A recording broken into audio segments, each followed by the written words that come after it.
ناظرین السلام علیکم۔ انسائیڈ نیوز کے نئے پروگرام کے ساتھ میں ہوں ابراہیم راجہ، اور آج ہم بات کریں گے کہ میاں نواز شریف کی 20 جنوری کو پاکستان واپسی کی کہانی کیا ہے۔ اس حوالے سے کیا بہت بڑا اعلان کیا گیا ہے۔ Army chief general Qamar Javed Bajwa نے کیا 2 بڑے فیصلے کیے ہیں۔ پچھلے 48 گھنٹے کے دوران لندن میں کیا کچھ ہوتا رہا۔ شہباز شریف نے کس طرح کی نئی پراسرار چال چلی۔ ڈی جی آئی ایس آئی کے حوالے سے ایک انتہائی اہم خبر کیا ہے۔ ایک طاقتور شخصیت نے میاں نواز شریف کے متعلق کیا سنسنی خیز انکشافات کیے ہیں۔ ان انکشافات کے 2 بنیادی نکات کیا ہیں۔ وزیراعظم آفس میں کس نوعیت کی فائل پہنچائی گئی، یہ فائل کن انٹیلیجنس ذرائع سے تیار کی گئی، اور اسی فائل پر پرائم منسٹر نے کس نوعیت کے بڑے فیصلے کیے۔ ہمارے جن دوستوں نے اب تک ہمارے چینل کو سبسکرائب نہیں کیا، ان سے ہم کہیں گے کہ ہمارے چینل کو سبسکرائب کر لیں تاکہ انہیں اہم معلومات بر وقت ملتی رہیں۔ اب واپس آتے ہیں آج کے موضوع پر، یعنی میاں نواز شریف کی 20 جنوری کو پاکستان واپسی کی کہانی کیا ہے، اور ایک طاقتور شخصیت نے میاں نواز شریف کے متعلق کیا سنسنی خیز انکشافات کیے ہیں۔ سب سے پہلے آپ کو بتاتے ہیں کہ نئے D G I S I general Nadeem Anjum کے حوالے سے ایک اہم خبر کیا ہے، اور ایک ویڈیو کے متعلق کس قسم کے دعوے کیے جا رہے ہیں، کس قسم کے تبصرے کیے جا رہے ہیں۔ لیکن اس حوالے سے جو اصل اور دلچسپ حقائق ہیں وہ ہم آپ کے سامنے رکھیں گے۔ تو معاملہ یہ ہے کہ D G I S I general Nadeem Anjum نے 20 نومبر کو اپنے عہدے کا چارج سنبھالا تھا، اور سابق D G I S I general Faiz Hameed نے پشاور کی کور سنبھال لی تھی۔ اب اس کے بعد کچھ حلقوں نے جان بوجھ کر یہ تاثر بنانا شروع کر دیا کہ چونکہ نئے ڈی جی آئی ایس آئی کی تعیناتی میں کچھ تاخیر ہوئی، اور پرائم منسٹر عمران خان کی یہ خواہش تھی کہ جنرل فیض حمید کو وہ ڈی جی آئی ایس آئی کے طور پر کچھ عرصہ مزید برقرار رکھیں، اور چونکہ ڈی جی آئی ایس آئی کے نوٹیفیکیشن میں بھی کچھ تاخیر ہوئی، تو اس لیے نئے ڈی جی آئی ایس آئی اپنے عہدے کا چارج سنبھالنے کے بعد پرائم منسٹر عمران خان سے کوئی زیادہ خوش نہیں ہیں۔ یہ کچھ حلقوں کی جانب سے تبصرے کیے جا رہے ہیں، اور کچھ حلقوں کی جانب سے یہ دعوے کیے جا رہے ہیں۔ اس کے بعد یہ دعویٰ بھی کیا گیا کہ کوئی بھی جو نیا ڈی جی آئی ایس آئی آتا ہے، جس کی بھی نئے ڈی جی آئی ایس آئی کے طور پر تقرری ہوتی ہے، ظاہر ہے کہ D G I S I prime minister کو رپورٹ کرتا ہے، تو اس کی پرائم منسٹر سے ملاقات ہوتی ہے۔ پھر اس ملاقات کی ایک پریس ریلیز بھی جاری ہوتی ہے، یعنی وزیراعظم آفس سے اس کا ایک اعلامیہ بھی جاری ہوتا ہے، لیکن وہ اعلامیہ بھی اب تک جاری نہیں ہوا، نہ ہی ڈی جی آئی ایس آئی اور پرائم منسٹر کی ملاقات کی کوئی تصویر جاری ہوئی۔ اور اس کا مطلب یہ ہے کہ ڈی جی آئی ایس آئی اور وزیراعظم کی سرے سے کوئی ملاقات ہی نہیں ہوئی، یعنی 20 نومبر کو چارج سنبھالنے کے بعد سے اب تک ڈی جی آئی ایس آئی اور پرائم منسٹر کے درمیان کسی قسم کی ملاقات نہیں ہوئی۔ اس قسم کے دعوے کیے گئے اور اس قسم کے تبصرے کیے گئے۔ اب اس کے بعد ایک نئی ویڈیو کے حوالے سے D G I S I general Nadeem Anjum کے متعلق کچھ قیاس آرائیاں کی جا رہی ہیں، اور یہ جو ویڈیو ہے یہ نیشنل سیکیورٹی کمیٹی کے اجلاس کی ویڈیو تھی۔ اس ویڈیو کو پرائم منسٹر آفس سے جاری کیا گیا۔ اس اجلاس میں army chief general Qamar Javed Bajwa سمیت تینوں مسلح افواج کے سربراہان شریک تھے۔ پرائم منسٹر عمران خان اس میٹنگ کو چیئر کر رہے تھے، وزیراعظم عمران خان اس میٹنگ کی خود صدارت کر رہے تھے، اور ایک انتہائی اہم نوعیت کا، انتہائی حساس نوعیت کا یہ اجلاس تھا، اور اس اجلاس میں پاکستان کی پہلی نیشنل سیکیورٹی پالیسی کی منظوری دی گئی اتفاق رائے سے۔ اب یہ جو اجلاس تھا، جس کی ویڈیو اور اس کی فوٹیج پرائم منسٹر آفس سے بعد میں جاری ہوئی، تو اس میں army chief general Qamar Javed Bajwa کو تو دیکھا جا سکتا تھا، پرائم منسٹر عمران خان کو بھی دیکھا جا سکتا تھا، تینوں مسلح افواج کے جو سربراہان ہیں وہ بھی اس ویڈیو میں نظر آ رہے تھے، اسی طرح جو وفاقی وزراء شریک تھے وہ بھی نظر آ رہے تھے، نیشنل سیکیورٹی ایڈوائزر معید یوسف وہ بھی اسی فوٹیج میں نظر آ رہے تھے، لیکن D G I S I general Nadeem Anjum اس فوٹیج میں نظر نہیں آ رہے تھے۔ اب اس پر کچھ حلقوں نے اپنی لا علمی کے باعث یہ قیاس آرائیاں شروع کر دیں کہ ڈی جی آئی ایس آئی اس اہم ترین اجلاس میں شریک نہیں تھے یا انہیں اس اجلاس میں بلایا نہیں گیا۔ اس پر بڑے تبصرے کیے گئے، لیکن اس حوالے سے جو حقیقت ہے وہ حقیقت ہم آپ کے سامنے رکھتے ہیں۔ ایک تو آپ کو یہ بتائیں کہ پچھلے 2 ہفتے میں army chief general Qamar Javed Bajwa اور نئے D G I S I general Nadeem Anjum کی وزیر اعظم عمران خان سے 2 ملاقاتیں پہلے ہی ہو چکی تھیں۔ اسی طرح یہ جو نیشنل سیکیورٹی کمیٹی کا اجلاس تھا، اس اجلاس میں بھی D G I S I general Nadeem Anjum موجود تھے، لیکن جب جنرل ندیم انجم نے آئی ایس آئی کا بطور ڈی جی جب انہوں نے چارج سنبھالا، جب انہوں نے یہ عہدہ سنبھالا، تو انہوں نے ایک بہت ہی پروفیشنل آفیسر کے طور پر خود یہ فیصلہ کیا تھا کہ وہ پبلک اپیرنس بالکل نہیں دیں گے، اور جب بھی کوئی میٹنگ ہوگی، چاہے وہ کوئی بہت اہم میٹنگ کیوں نہ ہو، تو ان کی کوئی تصویر یا ویڈیو جاری نہیں کی جائے گی، اور اگر کوئی ویڈیو جاری ہوگی اس میٹنگ کی تو اس میں سے ان کی تصویر اور ان کی جو ویڈیو ہے، یعنی جس میں کوئی ڈی جی آئی ایس آئی نظر آ رہے ہوں، تو وہ حصہ ایڈٹ کر دیا جائے گا، وہ حصہ ختم کر دیا جائے گا، اس حصے کو ریموو کر دیا جائے گا، کیونکہ نئے ڈی جی آئی ایس آئی پس منظر میں رہ کر کام کرنا چاہتے ہیں۔ آئی ایس آئی کے متعلق ہم سب جانتے ہیں کہ پاکستان کی ایک اعلیٰ ترین حساس اور خفیہ ایجنسی ہے، اس لیے ڈی جی آئی ایس آئی منظر عام پر نہیں آنا چاہتے۔ صرف یہ وجہ تھی کہ نیشنل سیکیورٹی کمیٹی کے اجلاس کی جو ویڈیو تھی اس میں ڈی جی آئی ایس آئی نظر نہیں آئے، ورنہ حقیقت یہ ہے کہ ڈی جی آئی ایس آئی اس ملاقات میں موجود تھے، اور اس سے پہلے D G I S I prime minister Imran Khan سے جنرل باجوہ کے ہمراہ 2 ملاقاتیں بھی کر چکے ہیں۔ اس طرح ایک ڈی جی آئی ایس آئی اور ایک کسی بھی پرائم منسٹر کے درمیان جس قسم کی پروفیشنل ہم آہنگی ہونی چاہیے اور ایک جو پروفیشنل رابطہ ہونا چاہیے وہ بالکل اپنی جگہ موجود ہے، اور اس حوالے سے جو کچھ حلقے، خاص طور پر نون لیگ کے قریبی حلقے جس قسم کی قیاس آرائیاں کر رہے ہیں، یہ قیاس آرائیاں مکمل طور پر بے بنیاد ہیں۔ بہرحال اب بات کرتے ہیں کہ میاں نواز شریف کی 20 جنوری کی واپسی کی کہانی کیا ہے، اور لندن میں پچھلے 48 گھنٹے میں کیا کچھ ہوتا رہا۔ تو معاملہ یہ ہے کہ لندن میں پچھلے 48 گھنٹے کے دوران کچھ پراسرار نوعیت کی سرگرمیاں دیکھنے میں آئیں، اور یہ سرگرمیاں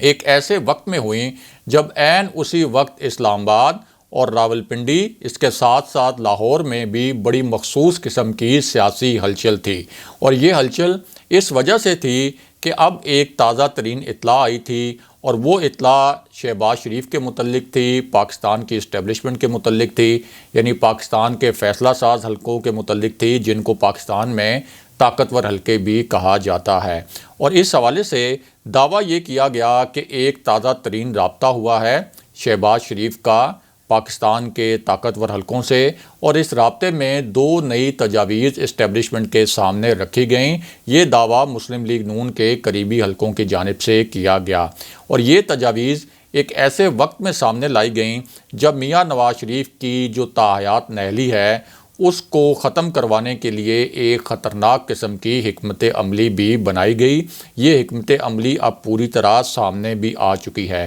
اور اس حکمت عملی سے پہلے ایک اہم شخصیت ایک خاص اور بڑے ہی پراسرار مشن پر لندن پہنچی تھی۔ یہ شخصیت جب لندن پہنچی اس سے پہلے پاکستان میں بھی میاں نواز شریف پر ایک بڑا خاص قسم کا احسان کر چکی تھی، یعنی ایک ایسا احسان کیا جس کی پاکستان کی تاریخ میں مثال نہیں ملتی، اور وہ احسان یہ تھا کہ جس تقریب میں چیف جسٹس اور سپریم کورٹ کے دیگر جج صاحبان، اسلام آباد ہائی کورٹ کے چیف جسٹس اور دیگر جج صاحبان کو بلایا گیا تھا، اسی تقریب میں میاں نواز شریف کو اس شخصیت نے چیف گیسٹ بنوا دیا تھا، اور جس تقریب سے چیف جسٹس نے خطاب کیا اسی تقریب میں میاں نواز شریف نے بطور مہمان خصوصی اختتامی اور صدارتی خطبہ دیا، صدارتی تقریر کی، اور اس طرح سے جن عدالتوں نے اور جن جج صاحبان نے میاں نواز شریف کو اشتہاری اور مفرور قرار دیا، جن عدالتوں نے میاں نواز شریف کو ملزم قرار دیا، ان کے خلاف فیصلے دیے، انہی جج صاحبان کی موجودگی میں میاں نواز شریف ایک مجرم کی حیثیت سے مہمان خصوصی کے طور پر شریک ہوئے اور وہاں پر تقریر بھی کرتے رہے۔ اب یہی جو شخصیت ہے یہ لندن پہنچی تھی، اس نے وہاں پر میاں نواز شریف کی فیملی سے رابطے کیے، ان کے ساتھ ملاقاتیں کیں، وہاں پر ایک نئی حکمت عملی ترتیب دی گئی اور یہ طے کیا گیا کہ اب میاں نواز شریف کی تاحیات نااہلی کس طریقے سے ختم کروانی ہے۔ اب اس کے بعد یہ جو شخص ہیں یعنی احسن بھون، یہ جب پاکستان آئے تو پاکستان آنے کے بعد انہوں نے اعلان کیا کہ ہم سپریم کورٹ بار کے پلیٹ فارم سے، جو کہ بڑا مؤثر پلیٹ فارم ہے اور ہم جانتے ہیں کہ جو ہماری بارز ہیں ان کا عدالتوں کے اوپر کتنا دباؤ رہتا ہے، کتنا اثر و رسوخ ہوتا ہے، تو انہوں نے کہا کہ ہم سپریم کورٹ بار کے پلیٹ فارم سے تاحیات نااہلی کے خلاف سپریم کورٹ میں درخواست دائر کر رہے ہیں۔ یہ درخواست تیار ہو چکی ہے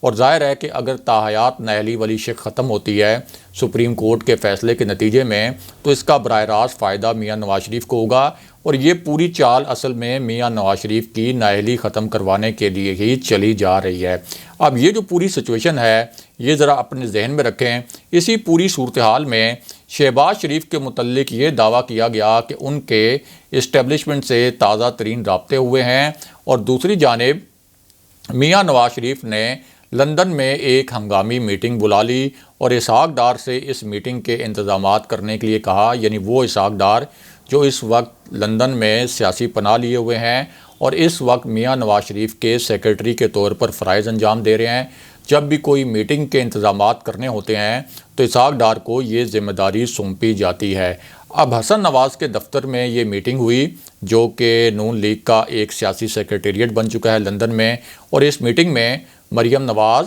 شہباز شریف، شاہد خاقان عباسی اور پرویز رشید شریک تھے۔ یعنی شہباز شریف کے علاوہ جو ہاکش ایلیمنٹ سمجھے جاتے ہیں مسلم لیگ نون کے اندر وہ اس اجلاس میں شریک تھے، اور اس میٹنگ میں شہباز شریف نے جو ان کے اسٹیبلشمنٹ کے ساتھ رابطے ہوئے، یعنی پہلے جو لاہور والی میٹنگ تھی، پھر اس کے بعد راولپنڈی والی میٹنگ، اور جو تازہ ترین ان کا جو رابطہ ہوا جس کے متعلق بہت بڑے بڑے دعوے کیے گئے، اس حوالے سے میاں نواز شریف کو بریف کیا، یعنی ان کو بتایا کہ میں بیک ڈور سے، جس کو چور راستہ کہتے ہیں، اس چور راستے سے کس طرح سے اسٹیبلشمنٹ کے ساتھ ڈیل کرنے کی کوشش کر رہا ہوں، اور اس وقت اسٹیبلشمنٹ کی کیا پلس ہے، یعنی اسٹیبلشمنٹ کی کیا نبض ہے۔ اور شہباز شریف نے جو نئے ڈی جی آئی ایس آئی کی تعیناتی کے حوالے سے ایک پیچیدہ صورتحال پیدا ہوئی تھی جس میں یہ تاثر بنا تھا کہ army chief general Qamar Javed Bajwa اور پرائم منسٹر عمران خان کے درمیان کوئی اختلافات پیدا ہو گئے ہیں، بعد میں یہ تاثر بنایا گیا کہ ڈی جی آئی ایس آئی کی تعیناتی تو ہو گئی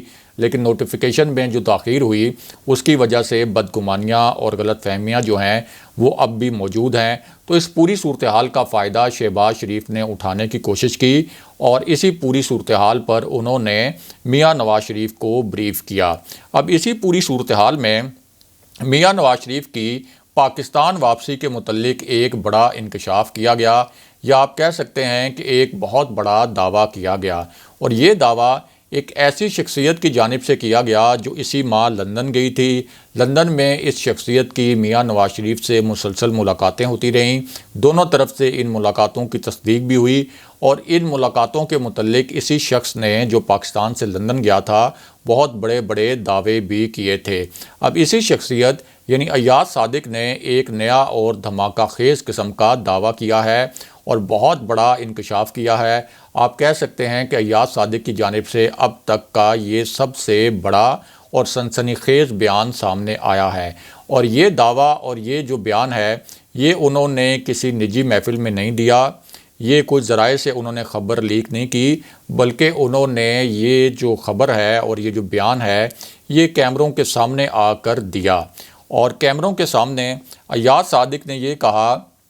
کہ میری جو ملاقاتیں ہوئی ہیں میاں نواز شریف سے لندن میں، میرے علم میں بہت سی ایسی باتیں آئیں جو پہلے میرے علم میں نہیں تھیں، اور یہ باتیں میاں نواز شریف کی واپسی کے متعلق تھیں۔ یعنی ان کا یہ اشارہ تھا کہ میاں نواز شریف کے ساتھ پاکستان کے اسٹیبلشمنٹ رابطے میں ہے، اور اسٹیبلشمنٹ نے جو مذاکرات میاں نواز شریف سے کیے تھے